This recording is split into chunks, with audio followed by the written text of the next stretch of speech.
The wealth that Amazon, that company, has generated is almost impossible to wrap your head around, especially over the past year. Because of the pandemic, Amazon, which was already unimaginably gigantic, saw a huge upsurge in business last year. Right? Everybody was staying home. Everybody was staying out of stores. Everybody's ordering everything online. If you take what Amazon made in profits in the 3 years before the pandemic and add those 3 years of profit together, that's how much Amazon made last year alone.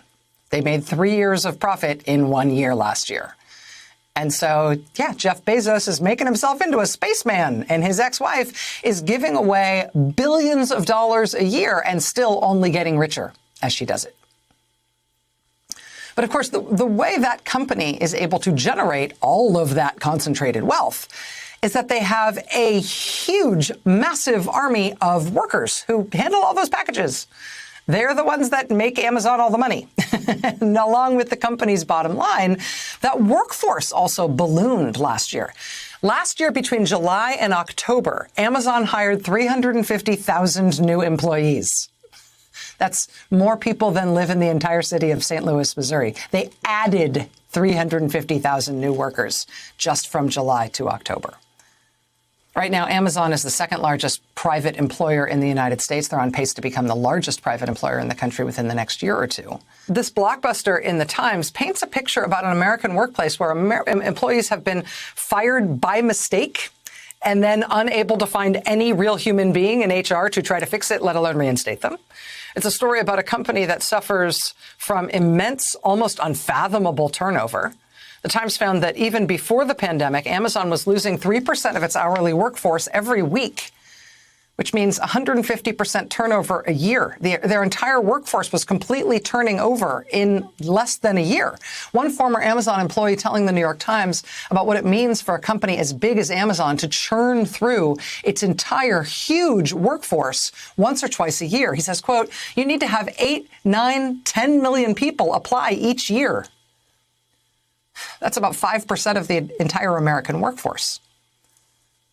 The company is worried they will literally not have enough people to keep churning through, to keep being the same company that they are. The people who have been or likely will be employed by Amazon represents a really big slice of people who live in this country, given the size of that company and how big it keeps growing. But according to this reporting in the Times in particular, it appears to be a problematic place to work, to say the least. It's particularly problematic if you're not a white person. According to internal records obtained by the Times, black employees at JFK 8 were 50% more likely to be fired than their white coworkers. More than 60% of the workers at the JFK 8 warehouse are black or Latino, but 70% of the people the company put in management positions there were white or Asian. Amazon said it couldn't confirm that data without knowing more specifics about its source. One former HR vice president at Amazon who spoke to the Times told the Times that Amazon intentionally limited upward mobility for hourly workers, which means if you're a core worker at Amazon, the ones making it possible for Jeff Bezos to shoot himself into space, particularly if you are a worker of color at Amazon, chances are you are not moving up in the company. The company is deliberately making sure there's no upward mobility for its hourly employees, who are the ones, again, that make the company its money. But you're also not sticking around at Amazon for the long haul, which is planned. That turnover is a structural problem at Amazon. It's by design. According to that same senior HR employee, Jeff Bezos from the beginning didn't want hourly workers that were going to stick around for any amount of time. He said Bezos saw a, quote, large disgruntled workforce as a threat. The Amazon official told the Times that Amazon's data showed most employees became less eager over time and that Jeff Bezos believed that people were inherently lazy. He said Bezos would tell him that, quote, our nature as humans is to expend as little energy as possible to get what we want or need. Apparently the guiding philosophy at the company that's about to become the largest employer of Americans. If you're an hourly worker, if you're one of those people at JFK 8, it just doesn't seem like not only is there no future for you at Amazon, there's no step up, right? They're going to churn through you until they get someone else to do your job.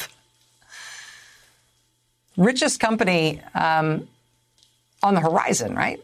company generating immense wealth without a way for the people who create that wealth to participate in its rewards. And it's one thing when, a lot of companies are like that. It's another thing. It's a thing for the country when you are about to become the largest private employer of Americans.